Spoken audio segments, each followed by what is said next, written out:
Does a Rolls-Royce live up to all the hype? Well, let's find out. In this episode, we're looking at the convertible Dawn and the Cullinan SUV, but first, let's start with the daddy of them all, the epic Rolls-Royce Phantom VIII.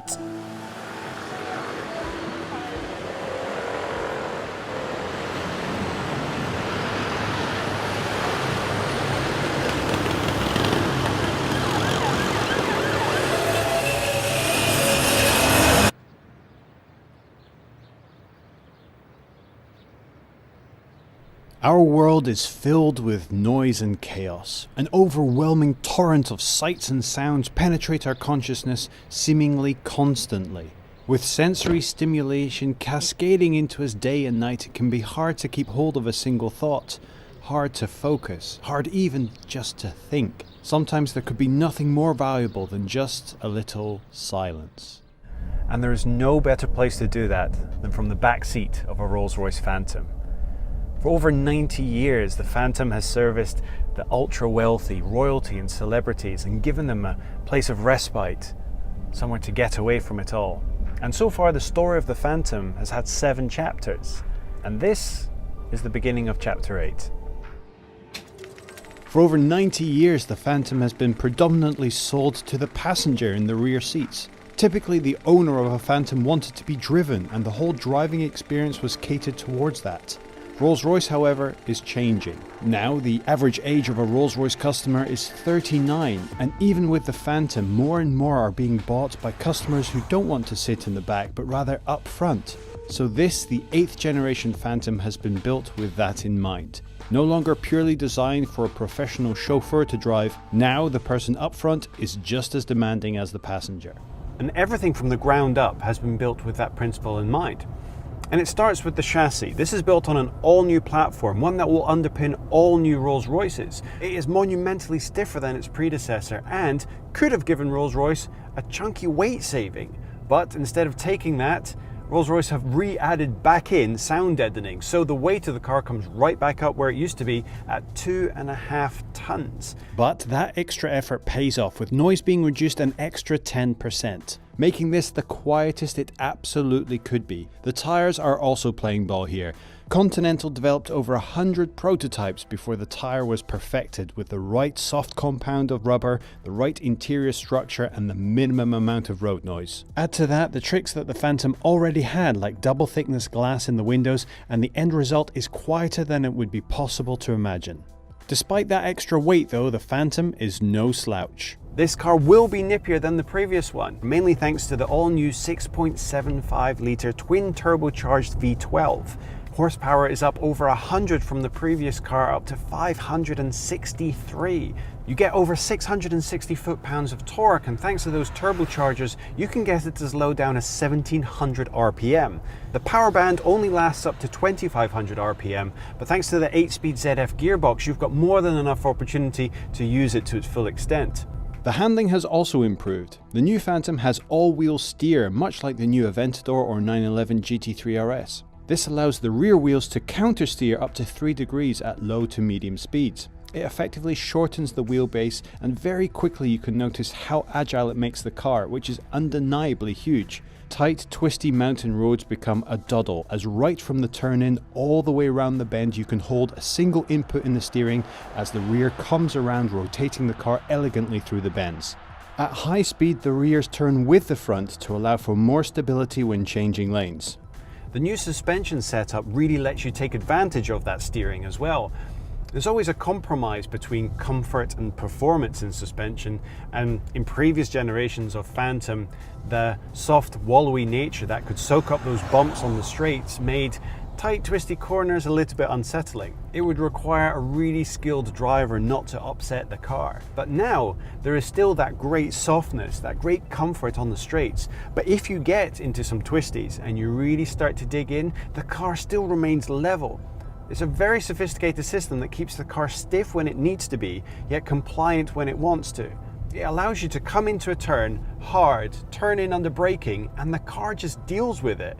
It just says, yes, I can deal with that. What else can you throw at me? The brakes themselves are incredibly capable, giving you, if you need it, the ability to stop the Phantom dead in its tracks. Significantly better than you'd expect from a car this size. The brake pedal, however, has been set up with a large amount of travel. When first driving it, it can feel like the brakes aren't working fully as the initial hit doesn't actually do much. Quickly though, you learn that extra travel allows you to be ultra precise with your braking, making sure you use all of the available roads and upset the car as little as possible. Once you figure that out, you can drive the Phantom with a lot more confidence and really start to have some fun with it. Now, the throttle response in a Rolls-Royce has been absolutely meticulously calibrated for smoothness of power delivery. Although you have more than you would ever need in this car, it's not a twitchy throttle. The whole point is to deliver it smoothly and elegantly. And there's something about the way the car is set up, the way you feel in it, that you want to drive it smoothly. Whether you're the chauffeur of a multi-billionaire sat in the back seat or that person themselves. If you want to, and you put your foot down, the speed comes, and it comes quick. The top speed will be unbelievably high if it wasn't limited to 155, and you can get there pretty quickly. You're not going to win any drag races in this thing, but you're certainly going to leave people in the dust if you try. But that's not the point. The performance is there just merely to move the bulk of this thing with effortless ease down the road. All of that comfort and performance though would be firmly undermined if the car didn't look the part, and luckily it does. The new design features the Pantheon grille that for the first time has been fully integrated into the front of the car rather than mounted on it. It's also the largest ever fitted to a Rolls-Royce. It gives the car an incredibly imposing face that's going to be hard to miss. Its almost fully flat, incredibly tall, monolithic front is a statement in its own right. All of the key lines either return back on themselves, like the metal strip around the windshield, or fade towards the rear with coach lines and metal creases fading away to nothing as they sweep to the rear. The back looks similar to the boat tail motif that adorns some of the most exclusive cars of the past and tapers the car off slightly to reduce the bulk at the rear. It's not a subtle car, but neither does it scream too loudly. It quietly arrives and announces itself and basks in the admiration of all that see it. Now, the quality of the interior is an area where Rolls-Royce arguably had the least amount to improve. And certainly everything you touch and smell is the highest possible quality. It's a really, really nice place to be, and it always has been. But the infotainment system was definitely a place where Rolls-Royce needed to step up. The previous Phantom was getting a little bit long in the tooth in that regard, and Rolls-Royce have stepped up. The new system, which inherits a lot from parent company BMW, is a pleasure to use, and although the things like Apple CarPlay or Android Auto are of course missing, the bespoke nature fits in with the whole theme of the car. You can control the media from the front or the back, and it is a pleasure to behold, and the sound system in this thing is absolutely phenomenal. If you like your Pink Floyd, this is the best place on the planet to listen to it. But there is one key addition to this car that makes this generation of Phantom different and might have an impact on how this car is perceived in the future. Sealed behind this large piece of uninterrupted glass sits not only the instrument binnacles and the infotainment system, but a piece of art that customers can commission from any artist or any idea that they have. The flexibility of it is endless. This is a blank canvas for customers to completely make their car their own. It's hard to convey just how much this will affect the car in the future. Now, if you imagine in 30, 40, 50 years time when cars like this might be sat on the green at Pebble Beach, the infotainment system will have dated. The screens will seem laughably old, but the ability to retract them and reveal this gorgeous artwork behind it gives the car a timeless quality while also being up to date. It'll be really interesting to see what customers do, who they work with, which artists get involved, and how creative people can be with this opportunity. On the front of every Rolls-Royce is a very special silver lady that's possibly more recognisable than the Rolls-Royce logo itself. But who is she and where did she come from? I'll leave it to my friend Henry to explain. Well, Baron Montague of Bewley commissioned Charles Sykes, the artist and sculptor who was under his patronage, to produce a bonnet mascot for his Rolls-Royce. At the time, such things were all the rage. They would sit literally on top of the radiator cap. Sykes modelled the mascot on a woman called Eleanor Thornton, who was not only Montague's secretary at Car Illustrated magazine, but also his lover. Theirs was a secret affair, and so the mascot had her finger to her lips and was known as the Whisper. After this one-off mascot, a few years later, Rolls-Royce got wind of rather a lot of their customers putting bonnet mascots on that didn't really tally with what Rolls-Royce thought should adorn the front of their cars. So they went back to Charles Sykes and asked him again to produce a mascot that they could put on every single one of their cars. And once again, he went back to Eleanor for his inspiration and effectively just produced another version of the Whisperer. In February 1911, Sykes presented Rolls-Royce with their mascot, again clearly modelled on Eleanor Thornton and the Whisper. He apparently described it as a graceful little goddess, the spirit of ecstasy, who has selected road travel as her supreme delight and alighted on the prow of a Rolls-Royce motorcar to revel in the freshness of the air and the musical sound of her fluttering draperies. There have been a few versions of the Spirit of Ecstasy over the years. There was in fact the kneeling version when they wanted one that was slightly lower and sort of out of the sight line of the driver slightly more. Then they decided to revert back to the standing version but just made the whole thing smaller, and now of course today we have the version that's up there, which is capable of being raised and lowered at the touch of a button because it's all spring loaded, so that if you happen to have an accident you don't impale some poor pedestrian on the Spirit of Ecstasy. No doubt a glamorous way to go, but still an unfortunate way to go that would be. Eleanor Thornton, the real life Spirit of Ecstasy, sadly perished just 4 years after Rolls-Royce adopted her likeness on its cars. In December 1915, she was accompanying her lover, Lord Montagu, to India aboard the SS Persia, when, just south of Crete, the ship was torpedoed by a U-boat.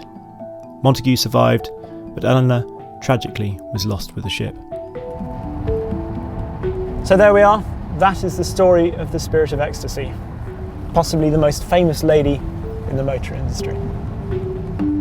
We'll be back with Henry in that gorgeous Rolls-Royce Dawn again at the end of the episode for a spectacular finish that you won't want to miss. But let's jump to the newest car brandishing that special silver lady. This is Cullinan, Rolls-Royce's hotly anticipated entry into the world of SUVs. Rolls-Royce have taken their time about this car. You see, it couldn't just be a good SUV. This is where Rolls-Royce becomes an adjective and not just the name of a brand. It couldn't just be a great SUV. It had to be a Rolls-Royce SUV. And those air quotes are important. It denotes a quality of something that is beyond what normal manufacturers will ascend to. Something that pulls out all the stops to create the most magnificent example of what it could be. Rolls-Royce does that in the Phantom. Now it's trying to do it with an SUV. Now, to be a Rolls-Royce, the Cullinan first has to be an excellent road car. And when you compare it to the Phantom, there are some significant differences in how this is to drive versus its bigger brother. In the Phantom, the steering is absolutely featherweight, easy to spin from lock to lock with just one finger. In Cullinan, the steering is more weighted, there's more tactility, you're getting more feedback back up through the road. And some of that's coming back up through the tyres as well. This car, much like Phantom, has a custom set of Continental tyres dialed in exactly for this car. And although they're still built to give a huge amount of comfort and a lot of noise isolation from the road, they feel like they're giving more information back to you as a driver. Again, it makes more for an engaging drive than you get in the Phantom. The brakes too feel different in Cullinan. In Phantom, they're set up for a chauffeur to drive. The travel on the brake pedal is huge, giving the driver supreme precision over exactly how much brake to put in at any given point. It gives the most comfortable possible ride to the passengers in the rear. This, however, is far more set up as a driver's car. The brake is a lot more responsive. It requires a lot less distance to be pressed to get the same amount of stopping power. A Phantom, especially for a passenger in the rear, is a cocoon of privacy where you're isolated away from the world, given space to think, space to contemplate life, relax and cut yourself off from outside stimulation. Cullinan, on the other hand, provides you with this great 360-degree vista to engage with your surroundings. And on a day like today with a place like this, my word, is that worth it. But comparing it to Phantom is a fallacy. Really what you have to do is compare this to other SUVs. And although it's less Rolls-Royce-y than a Phantom, it is way more Rolls-Royce-y than any other SUV out on the market. It's a lot quieter, the steering's a lot easier, the braking is a lot more sophisticated and smooth. This really feels like a different car to any other SUV I've ever driven. On the interior, the Cullinan does not disappoint. Every surface, every material is the highest quality leather, metal and wood. The stitching is supreme. The quality of the finish of everything is of the highest possible standard and nothing less than you'd expect from a Rolls-Royce. This car then is a perfect ride for places like this where you don't want to hide yourself away from the environment around you. You want to stick your head out and see the magnificence of nature all around you. And with Cullinan being an SUV, you can explore a few more bits of it that are off the highway. And that's exactly what I've been doing. So on the off-roady stuff, the Cullinan is as capable as all other SUVs on the market. It's not a rock climbing monster. You're not going to take this on the King of Hammers, but it can handle the non-road stuff. Gravel, mud, steep mountains that we went up today. It deals with it effortlessly. Driving any Rolls-Royce is a great experience, but Cullinan feels different to any other Rolls-Royce I've ever driven. The tactility through the steering, the feedback from the road, the kind of engagement of this 360 vista that allows you to drink in your surroundings. It makes it more fun. This is the most engaged driving experience I've ever had in a roller, and it makes it very different to driving any other car from their stable. From their entire past, they've never had a four-wheel drive car, so this feels unique in the history of all Rolls-Royces. Is it a real SUV? It is absolutely a proper SUV. And not only that, they've managed to make it a Rolls-Royce SUV. And that was the hardest thing. But maybe the real question is it a real Rolls-Royce? Well, for me, it comes back to the name. You see, Rolls-Royces all have ethereal, intangible names. Phantom, Ghost, Wraith. They're almost philosophical in nature. This is Cullinan. It's named after a rock that was dug out of the ground with labor and sweat, but was then crafted into something beautiful and exquisite. Such a luxury item it adorns the Queen's crown. And that's what Cullinan is. Rolls-Royce have spent years crafting something that is exquisite and beautiful, but at the same time rugged and tough and able to handle the dirty stuff with aplomb. So yes, Rolls-Royce have created an SUV, and this SUV is a real Rolls-Royce.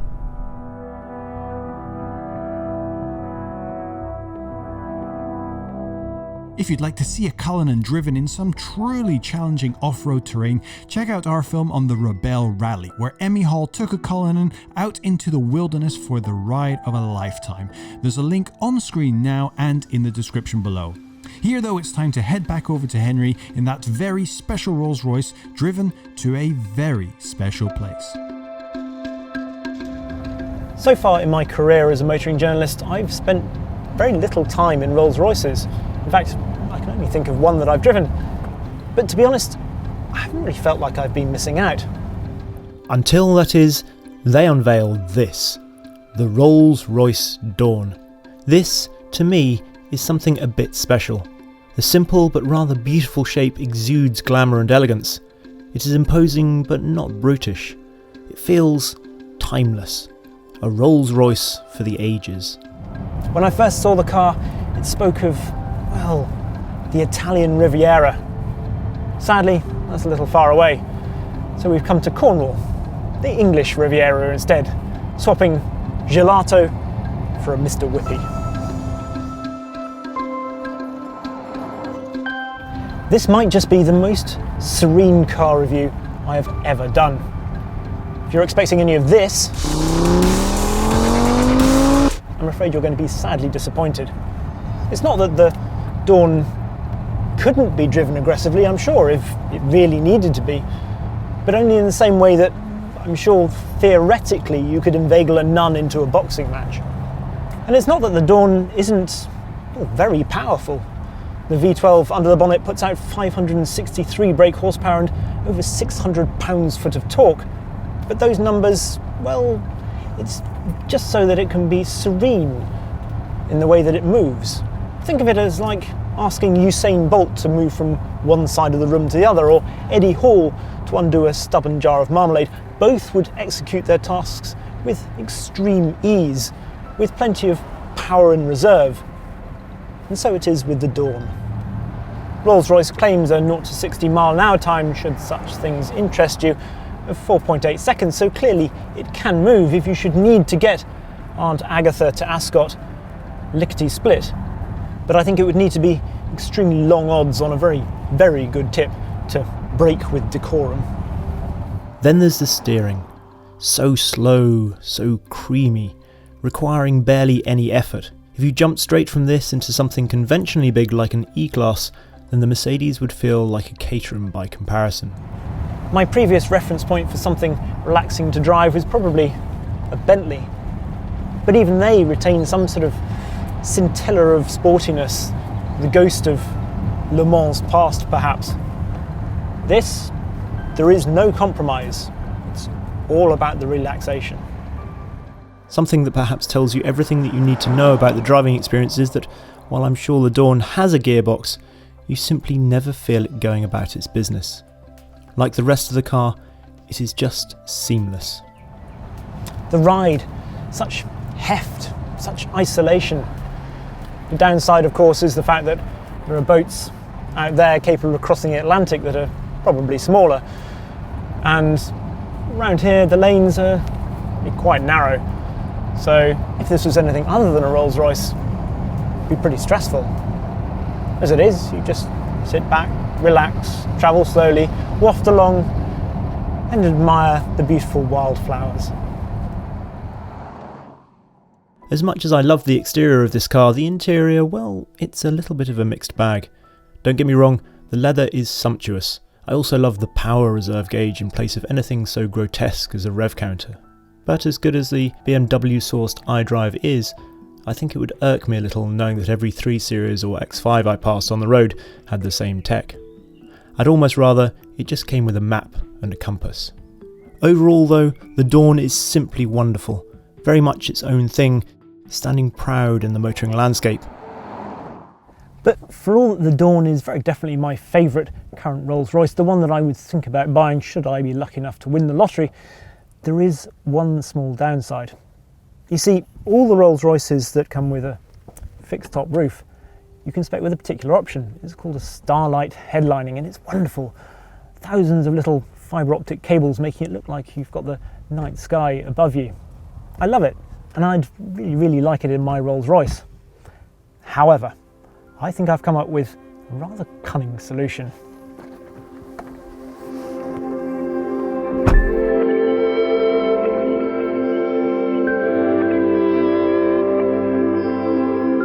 You see, Cornwall has more to it than just coastline. Head inland and you'll find the wild expanse of Bodmin Moor, home to legends such as Excalibur, Daphne du Maurier's Jamaica Inn, and an elusive big cat known simply as the Beast of Bodmin. It is also the highest place in Cornwall, and thanks to the sparse population in this corner of England, there is very little light pollution after the sun has dropped beneath the horizon. So, on a moonless night, this dark sky site is one of the very best places to put the roof down, recline the seat, and gaze at the heavens in all their glory. While Rolls-Royce might offer hundreds of stars in the roof linings of cars like the Phantom and Wraith, with the Dawn, I can see a galaxy.